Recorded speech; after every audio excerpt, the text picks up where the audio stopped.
and a biscuit. So what we'd like to do now is very rapidly go around each table and just ask you for one of your thoughts and ideas, so we can begin to share what the collective mind is saying.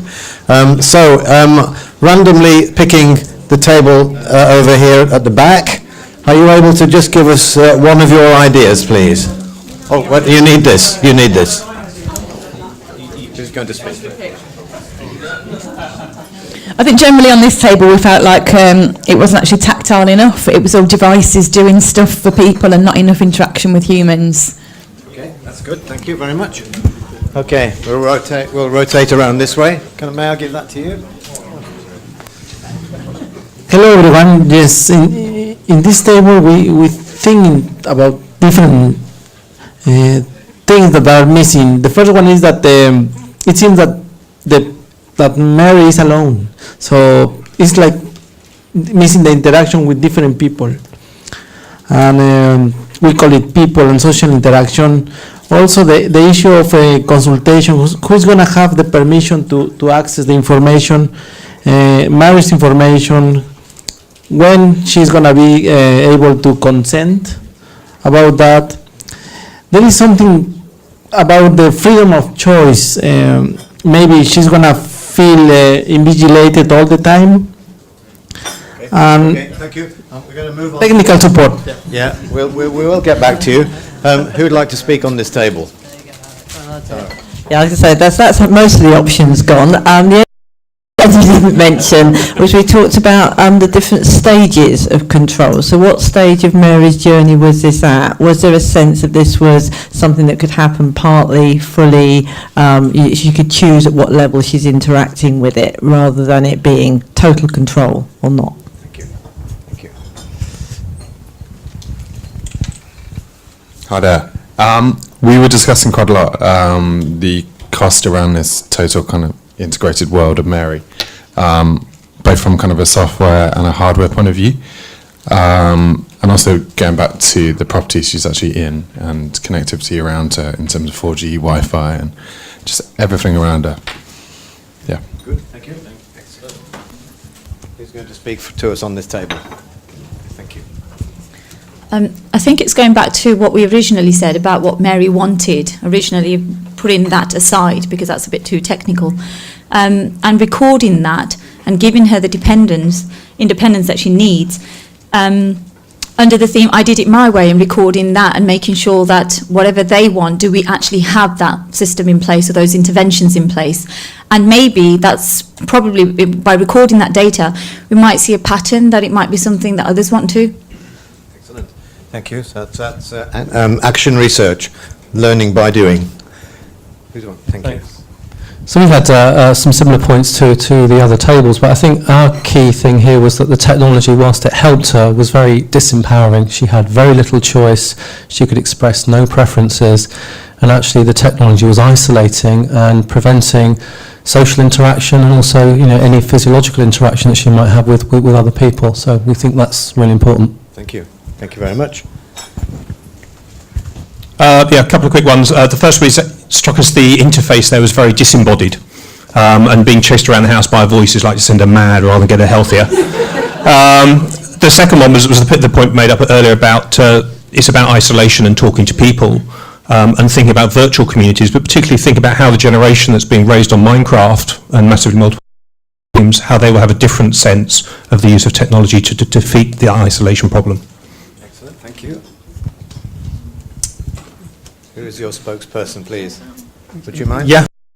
We had a couple of ideas, one of which was, a kind of procured list of activities that people could attend to, but with the premise that actually the person running those activities for any non-attenders would record why there was a non-attender. So actually the onus is on these community activities, the leaders of those, giving reasons and justification to kind of build the data set to then further inform things in future. Brilliant. Enriching the data, yeah? I think we're similar to everyone that one of the big things that was missing was a human intervention, and what if the technology fails? But there were so many gadgets in the house. We thought maybe if there was just one thing she wore all the time and that had some human interaction, that might sort of solve a lot of problems. Thank you very much. I started with you, didn't I? Yeah. Okay. So thank you very much indeed. One thing that I didn't say earlier, and Heather's been referred to a number of times, and she is one of our human navigators. And one of the questions we've been asking ourselves, and Heather and I have talked about this, so she knows what I'm going to say, is it feasible for us not to have a human navigator? Is it feasible for us to have an ambiently intelligent system that actually does all the things that Heather does at the moment, or at least releases Heather to do the things which she's qualified to do? So it's not getting rid of Heather, it's making sure Heather is doing the things that she's qualified to do, and the other things are being done differently. So thank you very much for your feedback. We're going to move on with the programme. Hamid, is it you now? Thank you. There'll be more opportunities for feedback later.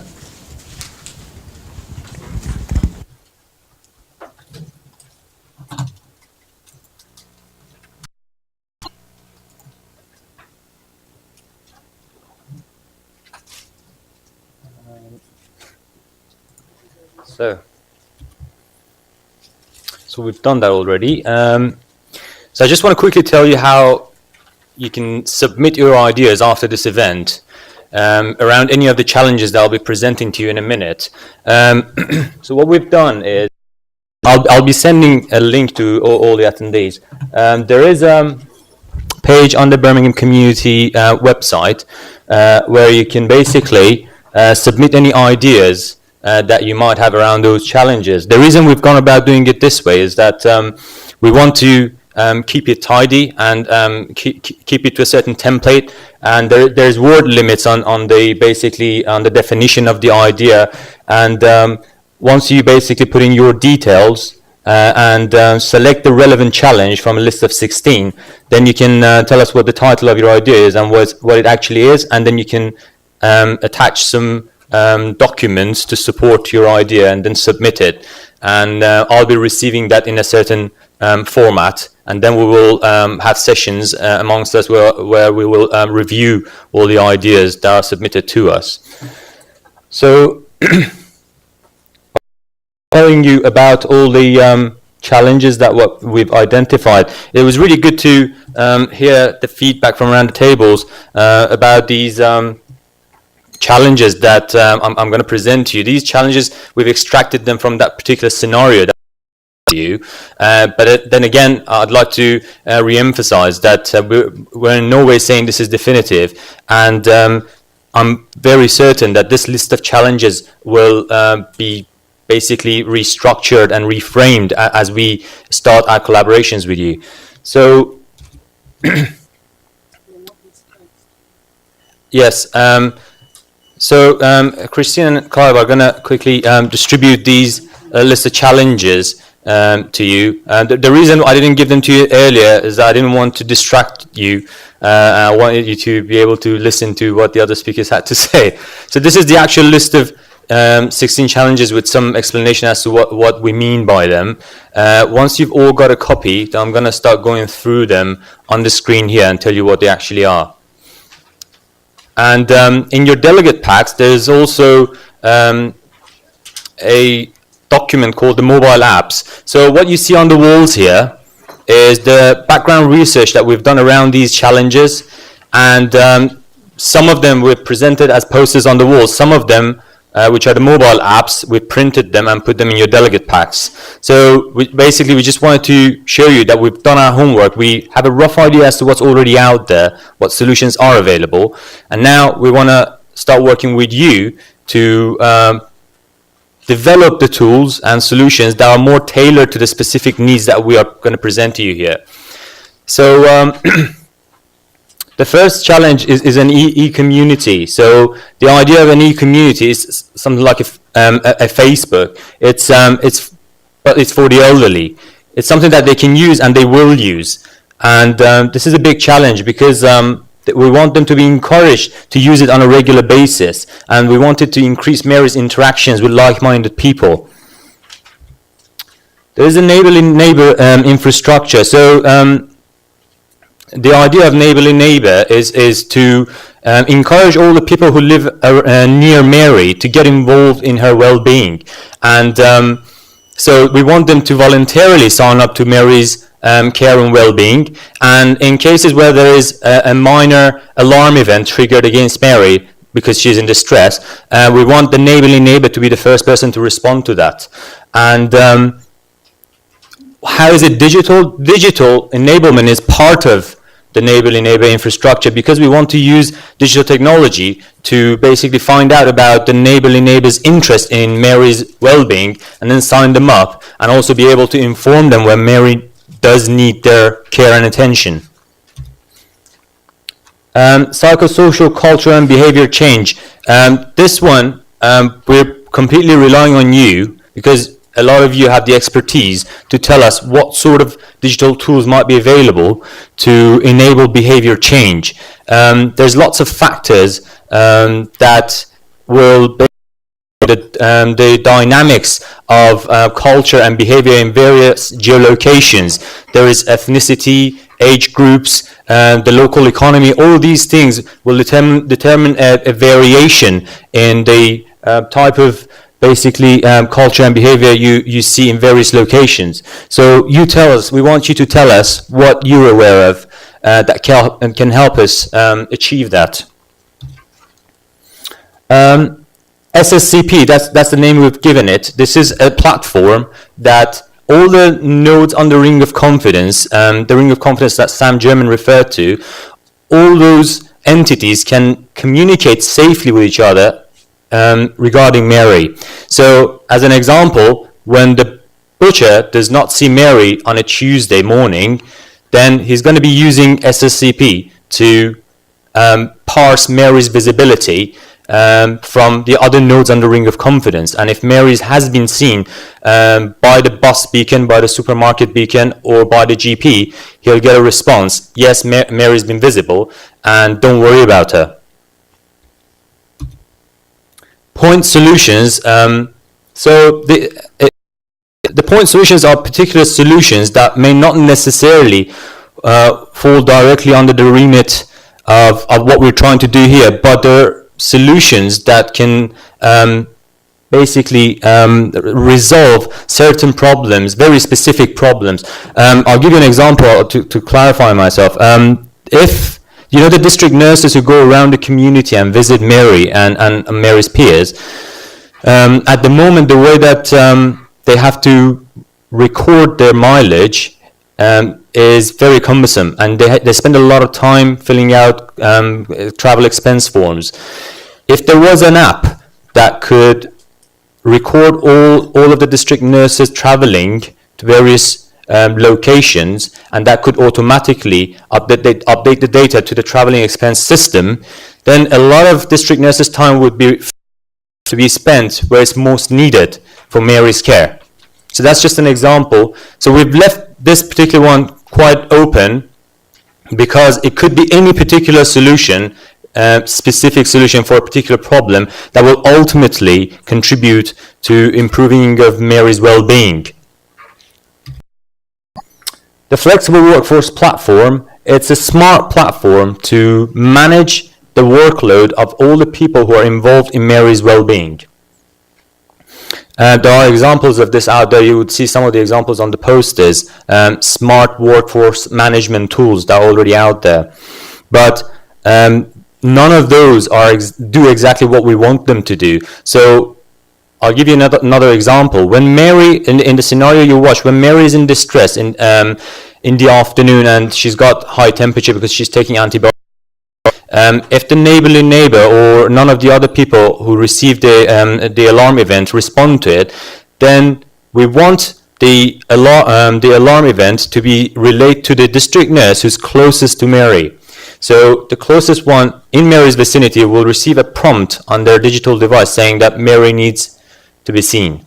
And you get an idea of what I mean by smart workforce management.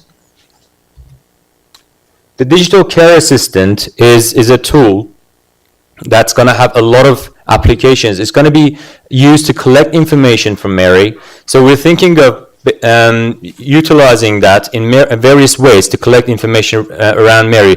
We want to use cognitive games on this digital care assistant to get an idea of Mary's state of mind. We want to be able to present data to Mary. The example you saw about Mary's nephew's birthday, or basically any GP appointments that she might have, all of that will take place through the digital care assistant. This is the brain of the whole operation. We call it Knowledge Management and Early Warning System, KMEWS. This system, it's I'll just read it out from the slide. It's a multi-layered system to monitor the parameters associated with Mary's well-being and use it intelligently with the smart platform DCA or other aspects of the urgent response. So this will bring in all the various bits of information from all the sensors in the smart home that Mary is living in, from the smart fabric that she's wearing, from her interactions using the digital care assistant, all the data that comes from district nurse or the supermarket or the butcher. It will pull all that data together, and it will have an artificial intelligence engine that will learn in the course of a few months about Mary's habits, and it has the capability to adapt itself to new habits that Mary picks up. We want you to tell us how we can engage Mary in the use of the DCA. We all know that it's not easy to get 85-year-old to use an iPad. So we want you to tell us what mechanisms are in place to make that a reality. Are there any reward mechanisms that we can utilize? How can we incentivize Mary to use this? Are there any novel learning environments or learning solutions that could be utilized in encouraging Mary to use digital technology? It's interesting because this, I think something similar to this came up from the feedback. So this is an inventory of the community assets. Now, we've had talks with Birmingham Settlement Services, and in the past there has been attempts at doing this, basically enlisting all the services that are available to Mary in the community. There are a few challenges with that. The main challenge is, how do you keep that up to date? A lot of voluntary services are provided by people, 1 or 2 volunteers, who may stop doing that tomorrow. And if so, who is going to take that off of the inventory? How do you make sure the services on the inventory are actually up to date and they're not redundant? And the other challenge with this ICA is that we don't just want a list of hundreds, if not thousands, of community assets, including not only the voluntary services, but also Mary's hairdresser, Mary's butcher. But we also want to be able to smartly navigate through this. There's no point sending the district nurse or the navigator to visit Mary with a list of assets and then to start going through the list to find the appropriate asset for Mary based on her conditions. We want that to be smart. So that navigation needs to be based on Mary's needs. It needs to be designed somehow to take that into account. The GP dashboard is basically a display dashboard that collects information from all the other systems that I mentioned previously and displays them to the GP. So the GP is a person in charge of the whole operation. He or she can see what's going on around Mary's life, any new interventions that have been basically utilized around Mary, and even introduce new interventions through the system.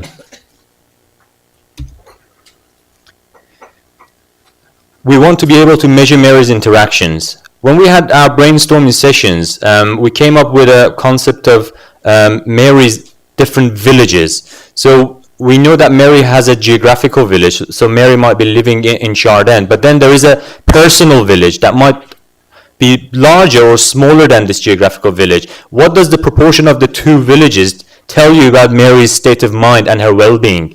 And then there is larger village. We call it the extended village. It's nodes that Mary doesn't access regularly, but she might have to visit them once in her lifetime. It might be a specialist hospital in London that Mary needs to visit at some point, and that brings that hospital into Mary's extended village. And then there is virtual village. There is other services that are perhaps the telecare services that Mary doesn't care whether they're provided from UK or from Australia, as long as they're provided to her. So it's on a different dimension. But all of these interactions, as well as the interactions that Mary has with her peers, with her relatives, family, and all the other care providers, we want to be able to measure them. And by measuring, we're referring to the number of contacts she has, the diversity of these contacts, and the contents of them. In the scenario that you watched, you saw Mary getting on the bus and seeing John on the bus, and the two smart devices registered this proximity and the length of time. So using that technology, we will know who Mary has seen on the bus for how long. So that way we can register the number of contacts and its length, and we know it's with John, someone that Mary likes to spend time with. So it is a preferred interaction, if you see what I mean. So most of the stuff that I've been talking about so far is tools that are used to monitor Mary. Now, how do we actually improve Mary's well-being? So it's all good to be able to monitor every move that Mary makes, but then how do you actually encourage her to be more sociable, more active, independent, healthy, self-confident, and mindful? I'm sure in your portfolio of solutions, there are already products that will help us do that, and bring Mary out of the home and make her more sociable. This is self-explanatory, I suppose. It's smart home technology. It can be used for various purposes, for Mary's safety, for monitoring Mary's moving around the house easier, and control of appliances. And we'll be collecting a lot of data about Mary's well-being and health using that technology. There's a lot of smart fabrics out there that monitor various vital signs. You've seen lots of examples of them. And they use various sensor technology and the body area networks to relay all this vital information around Mary to the KMEWS, which is the Knowledge Management and Early Warning System. And the last one is Gamified Wellbeing Assessments. One of the lessons we learned during the pilot phase of Healthy Villages was that when we use this well-established, well-researched method of well-being assessment called WMWEBs, we were getting irreproducible and unreliable results from same individuals based on the conditions that they presented to them, the time of the day, the person who was presenting the statements to them. So we thought, okay, hang on a minute, how can we rectify this? Why is this reliable? We know it's a reliable technique. So we thought, okay, the methodology that's being used to present these statements to Mary is not uniform. How can we change that? So we thought if we can somehow connect these particular statements from WMWEBs to particular actions in a game and turn that into a cognitive game, if Mary plays that, theoretically we should get the results of the WMWEBs at the end of the game. So thank you. I'd like to repeat myself in saying they just represent a starting point, these challenges, and we're not at all claiming it to be a comprehensive list. Thank you very much. Of course. Yeah. I'd just like to follow up on that, because while Hamid was talking, it struck me that a small anecdote might be in order. My main career before I was research director was as a clinician in rehabilitation, and I used to be the head of a department that was often described as the assistive technology department. And I used to balk at that, because actually, in my view, I was the head of a clinical department that used assistive technology. And I think that that's important today, because we are necessarily focusing a lot on technology and digitization. But the question that I'd like to pose for myself is, what did we want out of today? What we want out of today is we wanted today to have presented to you enough of a picture that we can continue in a dialogue. And I want to emphasize what Hamid's just said, is that you may think that the digital approach that we've taken here with the KMEWS and the personal thing, you might think that's completely bonkers. And that's fine, because we are very happy for it to be complete bonkers if it leads us to a place where we can really begin to understand how technology will be useful to Mary. The question I have in my mind, and an open question for us, is that in the future, do we think that technology and digital technology will play a significant role in this overall scenario? I can't help but feel that the answer to that has got to be yes. The question is, how does that happen? And that's really the open question that we have today. So what I'd like to say is, don't particularly take too much notice of what we're talking about. Use it as a framework to frame your own thoughts. There are a lot of comments we had in the first round were about, well, you know, where's the person in all this? There's not enough interactions. Fantastic feedback, and we're very happy that that's come. Let's take that now and let's move it forwards to a place that either takes some of these ideas or doesn't take some of these ideas, but takes us to the place where we start answering the question. And when Hamid showed you the feedback form that we've got, what we're saying there is we want to work in partnership with you in moving forwards to move this agenda forward, to understand what it is that we all need to be doing, working together. So when Hamid said, give us your ideas, what we mean is give us permission to begin to discuss the future with you. So. Thank you, Clive.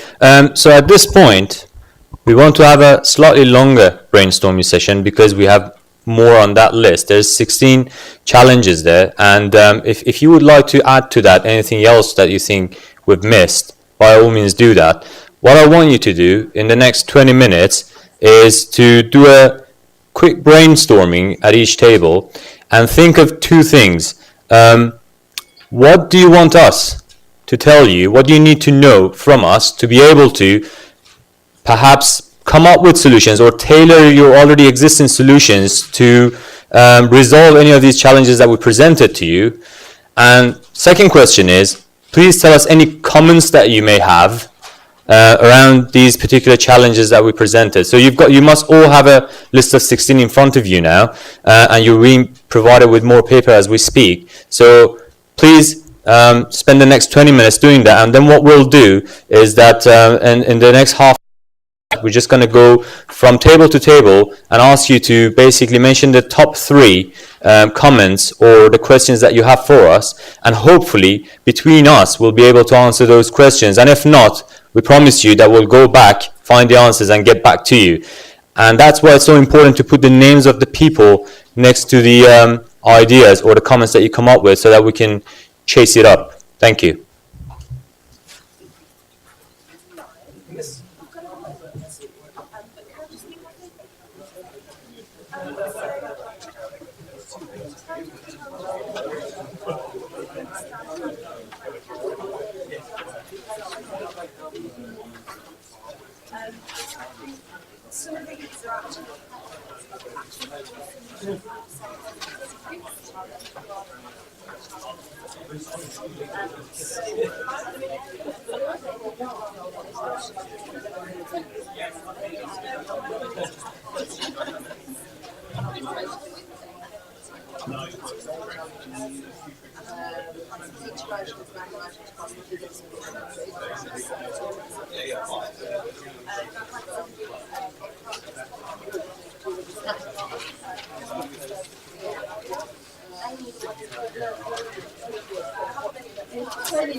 So I started all my conversations and asked people what they do and then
developing and building, learning, taking the that's a pretty good list.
I don't know. We'll have to ask the question now. Because there was 2 baskets, wasn't there? I don't know what happened to the other one. They've probably taken it away already.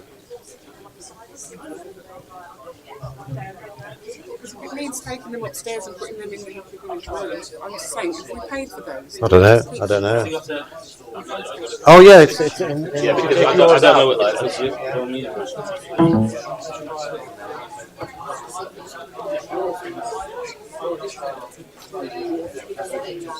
Okay, I'm going to address this point first.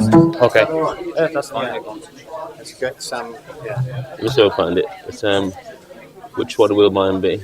Open Windows Explorer. Do you know which one it is? Is it E or F? That's not it. Okay.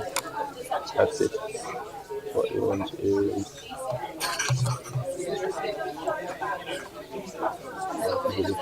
overview.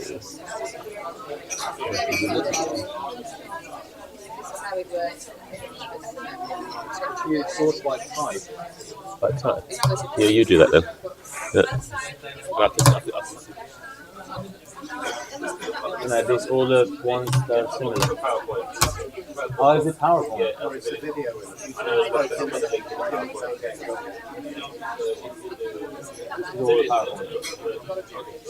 Which one? Well, you come and choose it because I don't know which one it is.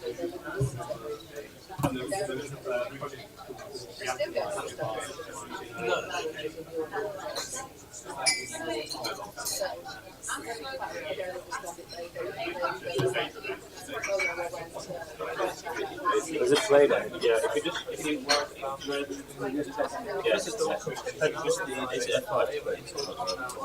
I have no idea.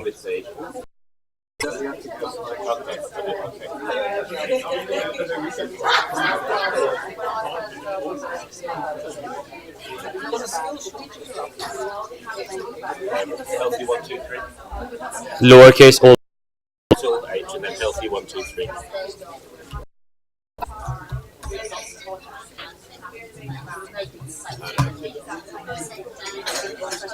That's the one, yeah? Yeah. Yeah. Right, you're ready.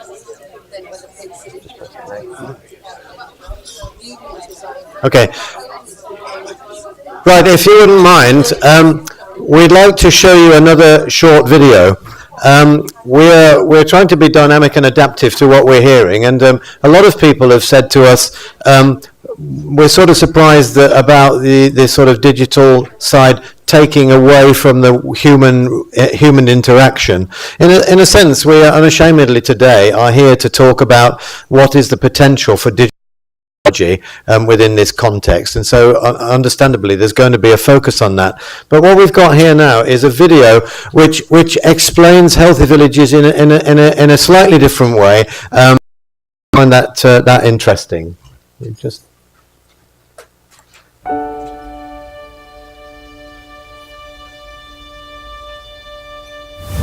over the next 20 years, the number of people in Birmingham aged 75 and above will more than double, leaving more of us living with long-term, complex health needs. This is Mary. She's 78 and lives in Shard End. Mary suffers from emphysema, a disease that makes it breathe. She also has chronic kidney disease. Mary was coping very well with her long-term health conditions until her husband George passed away last year. She is now lonely, depressed, and increasingly socially isolated. Mary sees regularly, but multiple complex needs make it impossible to discuss each of her issues in a 10-minute appointment. When she can't get an appointment with a GP and doesn't know how to cope with her problems, she calls for an ambulance. She becomes so distraught on admission that it makes it challenging for unfamiliar nurses and doctors to truly understand her needs. Mary gets frustrated. 2 hours she's moved from A&E to a clinical decision. She often ends up on a ward where she complains of having to explain her problems over again to each new doctor or nurse who sees her. Episodes of acute hospital admission, Mary and her family think that it may be best for her to move into a care home. But imagine if it didn't need to. Healthy Villages is launching a new way of providing complete care which aims to address all aspects of Mary's health and well-being, centred around providing her with a ring of confidence that takes into account her circumstances. Patients who may be able to benefit from the complete care approach will be identified by a range of professionals, including GPs, social workers, district nurses, mental health teams, and other services based in the local community. One of our community support workers will ensure that Mary can access appropriate services locally. Agencies involved in Mary's care and well-being, along with her accountable lead clinician, will together design a care and well-being plan which is jointly produced and agreed with Mary's input and consent. Mary will be supported by her primary and community team who will help to ensure that together they manage her health and well-being effectively. If Mary needs help, she has a key contact who she can call, reducing the need for her to go into hospital. So, what wider wellbeing services did we link Mary into? Well, she starts to attend a lunch club once a week, along with a befriending volunteer from a local partner community group, and in the summer will be starting a weekly walking class through the active. Mary now feels that she is part of a connected neighbourhood, and that she no longer needs to move into a care home. Care and support is being delivered as close to her home as possible, with additional help when it is needed from SPA Plus. SPA Plus is Birmingham Community Healthcare's single point of access, a care and well-being coordination centre, which along with access to a range of village activities, also coordinates access to community-based care and crisis services, such as the Rapid Response Team, and in the near future, access to short-stay community medical assessment units. Healthy Villages brings together health, local authority and community-based partners with the aim of enhancing the overall well-being of people in our communities and provides alternative support aimed at preventing avoidable hospital admissions and long-term residential care. If you're interested in finding out more about joined-up care or Healthy Villages, please visit healthyvillages.org.uk.